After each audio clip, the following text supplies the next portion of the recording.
Iran talking all big and bad before talks on Friday. They say they only want to meet alone with the United States. Well, yesterday, the U.S. military shot down an Iranian drone flying aggressively around the USS Abraham Lincoln in the Arabian Sea. Hours later, 6 Iranian gunboats pursued a U.S.-flagged oil tanker not far from the Abraham Lincoln. Iran is also now pushing to upend the framework of those negotiations that are scheduled for Friday. NATO Ambassador Matt Whitaker. President Trump is not going to be eternally patient with the Iranians. I think President Trump is willing to have this meeting at the end of the week, but at the same time, you know, he has an armada sitting in the region ready to do whatever needs to be done to make sure that Iran does not ever possess a nuclear weapon. Senior foreign policy correspondent Gillian Turner has more from the State Department. Gillian.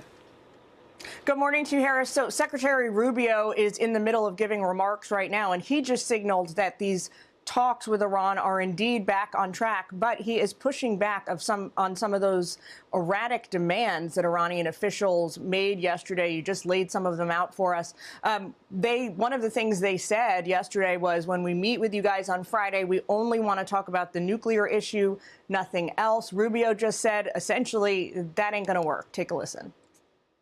Look, I think in order for talks to actually lead to something meaningful, they will have to include certain things. And that includes the range of their ballistic missiles. That includes their sponsorship of terrorist organizations across the region. That includes the nuclear program, and that includes the treatment of their own people. Now, overnight, Iran's foreign minister told an Iranian outlet, quote, planning for the negotiations has been made for the coming days, and consultations to determine the venue for the talks are currently underway, while info will be shared as soon as it is finalized. That tone, an abrupt departure from 2 alarming military provocations the regime made yesterday. U.S. Central Command destroyed an Iranian drone as it approached a U.S. Navy aircraft carrier with unclear intent. They shot it down in self-defense. Then shortly after that incident, Iranian forces harassed a U.S. commercial ship in the Strait of Hormuz, even threatening at one point to board that vessel. President Trump yesterday seemed determined, nonetheless, to push through with these talks. Take a listen. They had a chance to do something a while ago, and it didn't work out, and we did Midnight Hammer. I don't think they want that happening again, but they would like to negotiate. So Iranian officials yesterday also made this 11th hour gambit to try and move the venue of the talks from Turkey to Oman. They also want to essentially kick out the other Arab nation participants and go it alone, with the Trump administration. Officials here, Harris, are still working through that series of demands this morning. Gillian, thank you very much. In focus now, Victoria Coates, former Deputy National Security Advisor to President Trump, also Vice President of National Security for the Heritage Foundation. Great to see you today. First of all, the president says he's still willing to talk with Iran at this point.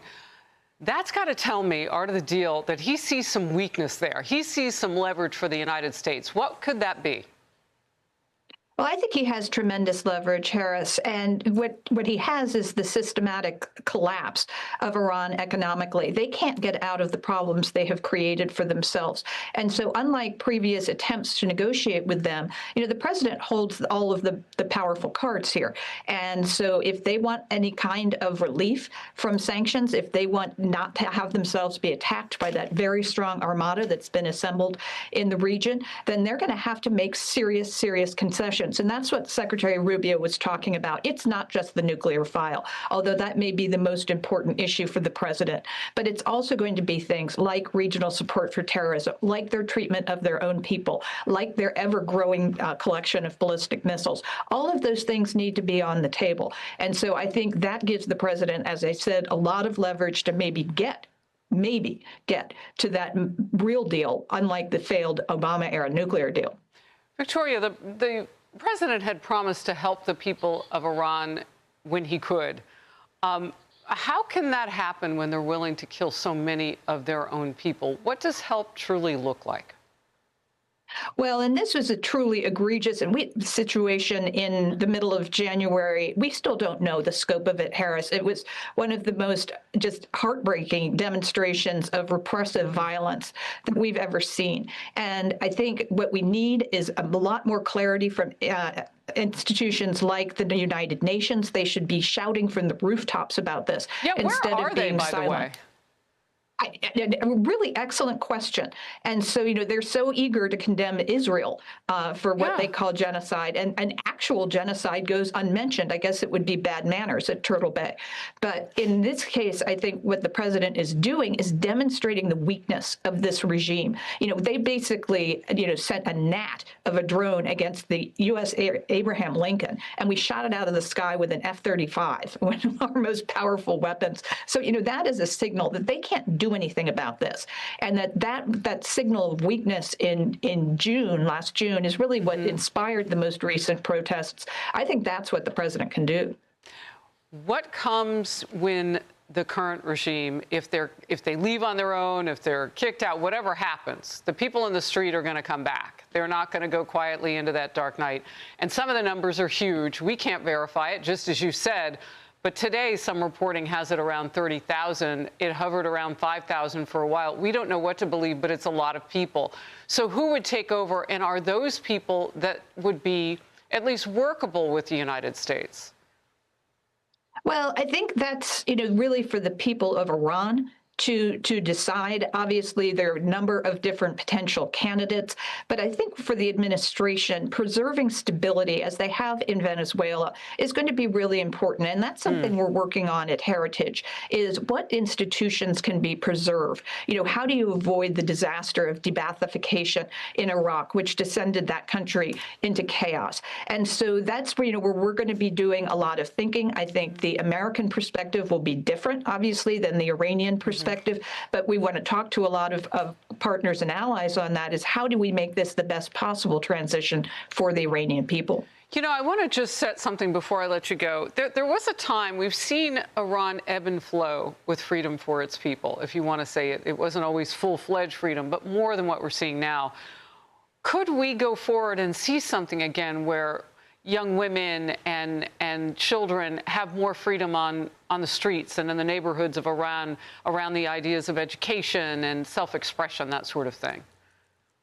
Oh, absolutely. Iran has the third largest proven oil reserves on the planet. They should be incredibly prosperous, a beautiful, beautiful people, a wonderful culture. This can be the crown jewel of the Middle East, a great friend to the United States. And I think maybe what we might be seeing here is perhaps a kind of a Gorbachev moment where the economic problems are so severe they can't be fixed. And that eventually is what brought down the Soviet Union. Wow, a Gorbachev moment. I wrote that down. One last thought about that, because that is the line of the day right now, Victoria. Well, thank you, Harris. But I mean, that was really Reagan's philosophy toward the Cold War: is we win, they lose. How did he do that? He did that by building up our military in a way they couldn't match, and then undermining their economy dramatically, and that he won without firing a shot. I think that's what we can hope for here. Victoria Coates, the National Security Vice President of the Heritage Foundation. Good to see you today. Thank you. Want even more Fox News on YouTube? Become a Fox News Patriot today. Click join to find out how.